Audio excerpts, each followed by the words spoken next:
এই মানুষগুলো যারা লক্ষ লক্ষ কোটি কোটি টাকা আত্মসাৎ করেছে এরা কিন্তু বিপদে আছে। এবং আরেকটা হাদিস শুনেন, অনেকে তো এটাও বলে যে আমি আল্লাহ রাস্তায় দান করে দিছি, তাই না? শুনেন না, দান করে দিয়েছি, হ্যাঁ আমি তো খাইনি, দান করে দিছি। আমার নবী কিন্তু আগে বলে গিয়েছেন, তিনি বলেছেন ওয়ালা সাদাকাতা মিন গুলুল, যে ব্যক্তি রাষ্ট্রীয় সম্পদ চুরি করবে, গুলুল তো রাষ্ট্রীয় সম্পদ চুরি করা, যে ব্যক্তি রাষ্ট্রীয় সম্পদ চুরি করবে তার থেকে কোনো সদকা আল্লাহ কবুল করবেন না। আপনি মনে করছেন দরবেশ সাজি দেবেন, মসজিদ বানিয়ে দিয়েছি, মাদ্রাসা বানিয়ে দিয়েছি, হুজুরে খাওয়াইছি, এতিমখানা বানাইছি, তারপরে কি দিয়ে? হ্যাঁ, আত্মশক্তি সম্পদ দিয়ে। মনে রাখবেন এটা দিয়ে আপনি মুক্তি পার পেতে পারবেন না, কারণ এটা আল্লাহর দরবারে কবুল হবে না। ওয়ালা সাদাকাতা মিন গুলুল, কোন রকমের দলুল যে ব্যক্তি করবে, রাষ্ট্রীয় সম্পদ যে ব্যক্তি আত্মসাৎ করবে, সেই ব্যক্তি অবশ্যই অবশ্যই অবশ্যই অবশ্যই সে ব্যক্তি ধরা খাবে। একটা ঘটনা বলি শুনুন। উমর ইবনে আব্দুল আজিজ নাম শুনেছেন? উমর ইবনে আব্দুল আজিজ তিনি রাষ্ট্রীয় সম্পত্তি কি তেল, তখনকার দিনে বিদ্যুৎ ছিল না ভাই, ওই তেল জ্বালাইতো, তেলের উপর দিয়ে সলতে দিত, সলতে দিয়ে তিনি কাজ করছেন। এমন সময় তার বন্ধু রাজা ইবনে হায়ওয়া ঢুকছেন, তার বন্ধু রাজা ইবনে হায়ওয়া ঢুকছেন, ঢুকে বলছে তোমার সাথে একটা গল্প করি। গল্প করো, একটা বলার, আচ্ছা ঠিক আছে গল্প করো। এই কথা বলার সময় বাতিটা নিভিয়ে দিয়েছেন। কেন বাতি নিভিয়ে দিয়েছেন?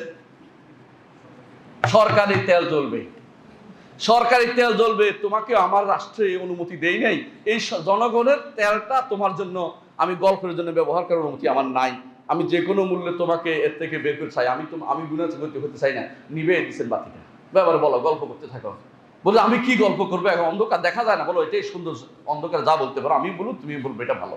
রাষ্ট্রীয় সম্পত্তি বাতি জ্বলাইয়ে এই কাজ করতে আমি রাজি না। প্রিয় ভাইরা, অফিসে তো আমরা অনেকে চাকরি করেন, এখানে কাগজ ওখানে, ওখানে কাগজ ওখানে, বাড়িতে পোলাবানের কাছে পছন্দ হয়েছে কলমটা পোলাবানে দিয়ে আসে, দিয়ে দিলাম, এটা সবই হারাম, কোনোটাই জায়েজ নেই। ওখান থেকে কিছুই হানবেন না।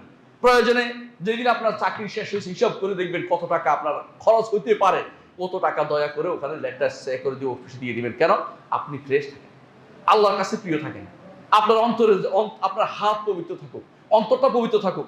বিশ্বাস করুন, যত বেশি আপনি দান করতে পারবেন, যত বেশি আপনি প্রিয় হতে পারবেন আল্লাহর কাছে, তত বেশি আপনার মর্যাদা উন্নীত হবে। সেদিন আপনি সবচেয়ে বেশি সম্মানিত হবেন। মালিক আদৌ যদি হন, সম্মানিত হন। আর যদি কোনো জালেম হন, মানুষের হক যদি কোনো মেরে থাকেন, মানুষের হক মেরে থাকে, আপনি দুনিয়ায় এই দিক সেদিক পাঠিয়ে থাকেন, আপনার সন্তানকে বড় করে থাকেন, সন্তানকে দুনিয়ার প্রোভাইড করার জন্য দুনিয়ার সমস্ত সম্পদ কেটে কুটে আপনি এটা করেছেন।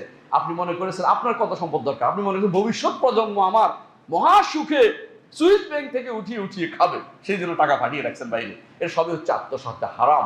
এটা কোনোদিনও কোনো ব্যক্তি করতে, ইমানদার করতে পারে না। ইমানদার প্রতি মুহূর্ত চিন্তা করে আমি দায়িত্ব নিব না, নিলে আমানত, আমানত রক্ষা করতে হবে, না নিলে বেঁচে গেলাম, না নিলে বেঁচে গেলাম। এই জন্য হাদিসে আছে রাসূলুল্লাহ সাল্লাল্লাহু আলাইহি ওয়াসাল্লাম বলেছেন, বিচারক সেদিন বলবে হায় আমি যদি দুইজনের মধ্যে বিচার না করতাম। একজন বিচারক বলবে আমি দুইজনের মধ্যে যদি বিচার না করতাম, দুইজনের মধ্যে বিচার না করতাম। এই জন্য সবসময় আমাদের মনে রাখতে হবে, যে কোনো মূল্যে, যে কোনো অবস্থায়, কোনোভাবেই যেন আত্মসাতের মামলাটা না আসে। সরকারি সম্পত্তি আত্মসাৎ আরো বেশি ক্ষতিকর, জনগণ সম্পত্তি আত্মসাৎ সেটাও ক্ষতিকর, ব্যক্তিগত সম্পত্তি আত্মসাৎ সেটাও ক্ষতিকর। কোনোভাবেই মানুষের হক নিয়ে হাসরের মাঠে উপস্থিত হয়ে না। আপনার যত আমল আছে সবগুলি, এত কষ্ট করেছেন, এত আমল করেছেন, হজটাও নিয়ে যান, আপনার এত কষ্টের হজটাও নিয়ে যাবে, আপনার কোনো কিছু বাদ রাখবে না, সব নিয়ে চলে যাবে। وقل جاء الحق وزهق الباطل إن الباطل كان زهوقا